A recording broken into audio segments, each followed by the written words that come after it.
السلام علیکم ناظرین، میں طارق اسماعیل ساگر آپ کی خدمت میں افغانستان کے حوالے سے کچھ اہم گزارشات کے ساتھ۔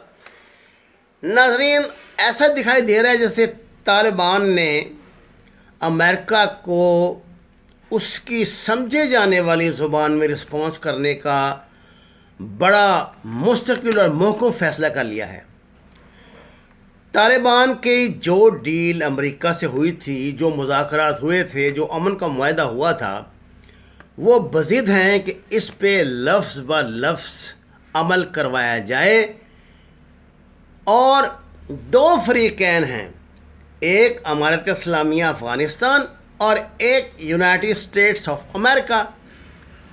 ان دو طاقتوں کے درمیان مذاکرات ہوئے تھے۔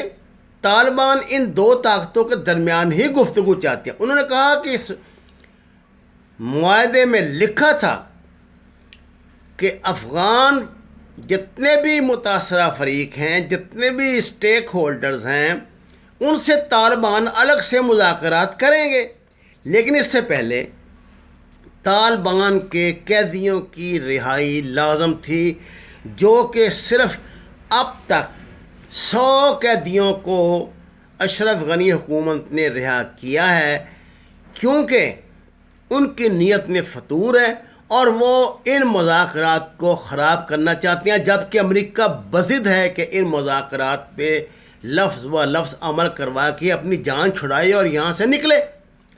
ناظرین کرام، ہر دوسرے تیسرے روز امریکہ کوئی نہ کوئی اہم ڈیلیگیشن طالبان سے ملاقات کرتا ہے۔ 2 روز پہلے ہی general Scott Miller US commander نے دوحہ میں طالبان سے ملاقات کی، اور جو تلخی دونوں فریقین کے درمیان پیدا ہو گئی ہے، اس پہ مذاکرات بھی کیے۔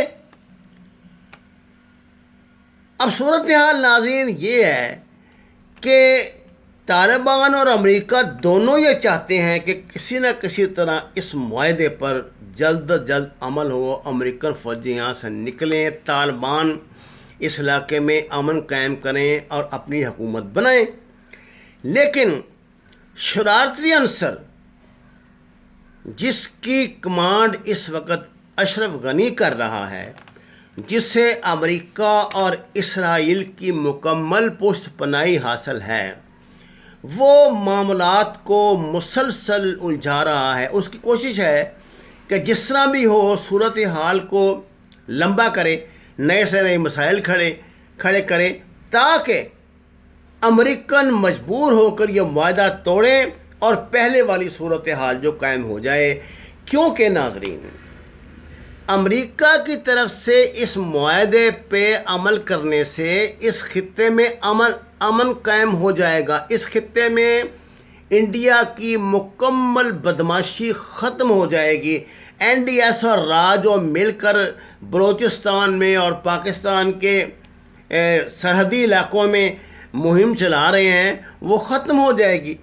طالبان پاکستان کے ساتھ اس حد تک ناظرین انوالو ہیں کہ گزشتہ دنوں آپ کو علم ہوگا کہ کابل میں جو سکھ گردوارہ کو حملہ کیا گیا تھا، اس کی کمان اسلم فاروقی کر رہا تھا۔ اسلم فاروقی ISIS کا مقامی کمانڈر اپنے آپ کو کہتا ہے، اور یہ اشرف غنی کا ذاتی دوست ہے۔ پہلے اشرف غنی نے کہا تھا کہ وہ اسلم فاروقی کو پاکستان کے حوالے کر دے گا، کیونکہ وہ پاکستان میں متعدد مقدمات میں مطلوب ہے، لیکن بعد میں انہوں نے انکار کر دیا۔ اب طالبان نے یہ مطالبہ کیا ہے جنرل اسکاٹ میلر سے کہ وہ اسلم فاروقی کو اشرف غنی کی حکومت سے لے کر پاکستان کے ہینڈ اوور کرے، تاکہ پاکستان اس معاملے سے نپٹے اور القاعدہ کا قلعہ قمہ ہو۔ ناظرین، کابل اور جلال آباد میں طالبان نے گزشتہ 2 دنوں میں داعش کے 4 اہم لیڈروں کو زندہ گرفتار کیا اور کئیوں کو مار دیا ہے۔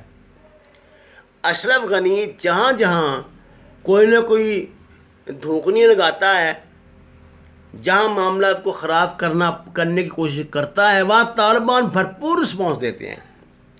انہوں نے تخار، اردغان اور بلخ کے 3 صوبوں میں مسلسل حملوں کے بعد اشرف غنی کے حمایتی 30 سرکاری اہلکار مار دیے ہیں۔ یہ وہ سو کالڈ افغان فوج ہے جو اشرف غنی کے زیر کمان طالبان سے خام خواہ پنگے بازی کر کے افغانستان کے لیے مسائل میں مسلسل اضافہ کروا رہی ہے۔ ناظرین، یہ تو میں نے آپ کو زمینی سچائیاں تھوڑی سی بیان کی۔ بات یہ ہے ناظرین کہ کرونا نے آ کر صورتحال کو ویسے تو آؤٹ آف کنٹرول پوری دنیا میں کر دیا ہے، لیکن افغانستان میں کرونا کو بہانہ بنا کر اشرف غنی معاملات کو مزید بگاڑ رہا ہے۔ وہ یہ سمجھتا ہے کہ کیونکہ اس وقت امریکہ اپنے معاملات میں الجھا ہوا ہے، امریکہ کی معیشت کا بیڑا غرق ہو رہا ہے، اور اب وہ چین کے ساتھ براہ راست کنفرنٹریشن پہ جا رہا ہے، کیونکہ آج امریکی صدر نے چین کو جرمانہ ادا کرنے کے لیے باقاعدہ نوٹس بھجوا دیا ہے۔ اس صورتحال سے فائدہ اگر اشرف غنی نہیں اٹھائے گا تو کون اٹھائے گا ناظرین؟ اور اس کو انگلی دینے کے لیے پیچھے مودی موجود ہے۔ آپ کو پتہ ہے جس دن سے کرونا کی اطلاع آئی ہے، ایک دن بھی ایسا نہیں گزرا کہ انڈین افواج نے مقبوضہ کشمیر میں جارحانہ کارروائیاں نہ کی ہوں، لائن آف کنٹرول پہ پاکستان کے علاقوں پہ فائرنگ نہ کی ہو۔ 2-3 روز تک وہ سویلین پہ فائرنگ کرتے ہیں، جس کے بعد ایک بھرپور جواب پاکستان سے ملنے کے بعد وہ خاموشی اختیار کرتے ہیں۔ آپ کہیں گے کہ میں کیا بات کر رہا ہوں؟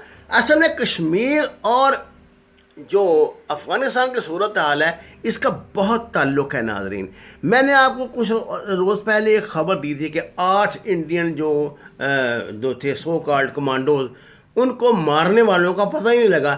انڈیا یہ سمجھتا ہے کہ یہ طالبان کی کارروائی تھی، کہ انہوں نے خاموشی سے کارروائی کی اور وہ واپس چلے گئے۔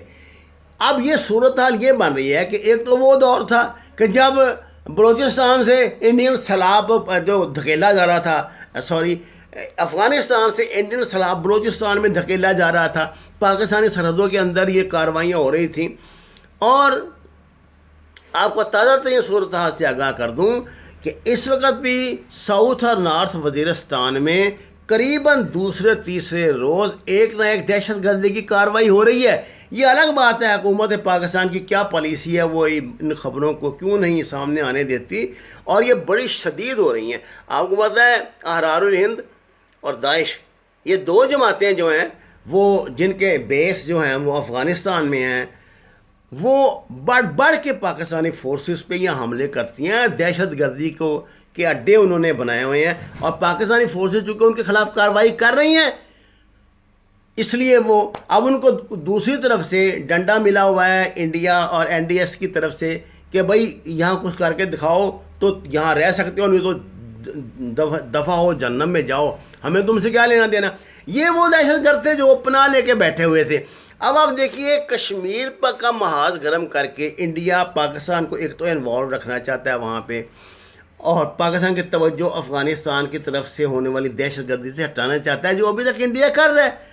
یہ موج میلہ تو ختم ہو جائے گا نا جب طالبان کے ساتھ معاہدے پہ عمل ہو جائے گا، جو سٹیک ہولڈر ہیں وہ آپس میں بیٹھ کے کوئی بات طے کر لیں، کریں یا نہ کریں۔ یہ امریکن فورسز اگر نکل گئی تو طالبان کو کون روک سکتا ہے؟ جلال آباد کابل پر حکومت سے طالبان تو اس صورت میں بھی چاہے وہاں پہ اپنی حکومت قائم کر سکتے ہیں، لیکن وہ نہیں چاہتے کہ جو عالمی ہمدردیاں انہیں حاصل ہوئی ہیں، خصوصاً اس خطے میں چین، روس اور اب ایران کی طرف سے بھی، جو ان کو مطلب خاموشی ایران نے چلو اختیار کر لیا ہے۔ پہلے تو 1-2 بیان اس نے خلاف دیے تھے طالبان کے خلاف، لیکن اب اس نے خاموشی اختیار کر لی، یہ بھی بڑی بات ہے۔ اب بات یہ ہے کہ چین، روس، پاکستان تینوں اس خطے اس لڑائی کے جو اہم فریق ہیں وہ تینوں طالبان کے پیچھے کھڑے ہیں، اور امریکہ کے جو اس وقت روس سے تعلقات ہیں، جو اس وقت چین سے تعلقات ہیں، اور جس طرح کے برے بھلے پاکستان سے تعلقات ہیں، سب کے علم میں ہیں۔ یہ ساری صورتحال جو جیو پولیٹیکل پوزیشن ہے یہ طالبان کے حق میں جا رہی ہے، اور آپ یہ بات جان لیں کہ اگر طالبان کے حق میں جا رہی ہے تو طالبان اس کو اپنے حق میں استعمال کرنے کا فن بھی جانتے ہیں. ایسی بات نہیں ہے. وہ جیسے ہی کوئی چھوٹی موٹی کارروائی اشرف غنی کی طرف سے ہوتی ہے اس کا بڑا بھرپور جواب دیتے ہیں، جیسا کہ انہوں نے پرسوں یہ 3 صوبوں میں تخار اور زغان اور بلخ میں دیا ہے. ناظرین، یہ میرا آفیشیل چینل ہے. آپ سے درخواست ہے کہ اگر آپ نے ابھی اسے سبسکرائب نہیں کیا تو اسے سبسکرائب کریں، آپ میں اس کی تشہیر کریں اور سچ کے سفر میں میرا ساتھ دیں. وما علینا الا البلاغ المبین. آپ کا شکریہ.